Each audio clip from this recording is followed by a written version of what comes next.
Kapolda Sumatera Selatan Irjen Rahmat Wibowo meminta warga tidak membuat api dan melakukan kegiatan pembakaran di lahan terbuka. Hal itu setelah Kapolda memeriksa upaya pemadaman kebakaran lahan di Desa Palem Raya, Kecamatan Indralaya Utara, Kabupaten Ogan Ilir, Sumatera Selatan. Api yang membesar di lahan yang terbakar sulit dipadamkan. Petugas gabungan selain dari darat juga melakukan pemadaman dari udara. Para Kapolres, para Dandim, semua sudah menurunkan personilnya ke desa-desa untuk menghimbau masyarakat.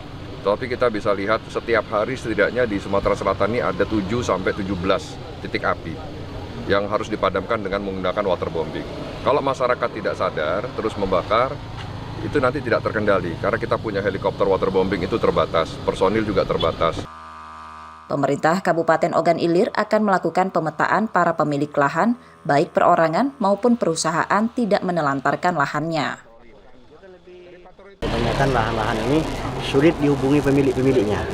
Melalui jalur koordinasi dengan para pemilik, baik itu pemilik perusahaan maupun masyarakat yang belum diketahui pemiliknya, agar dicari tahu sehingga mereka dihimbau dan diarahkan agar jangan sampai menelantarkan lahan yang ada di daerah ini. Karena akibat terlantar itu bisa saja menimbulkan sumber awalnya api memulai dari lahan tersebut.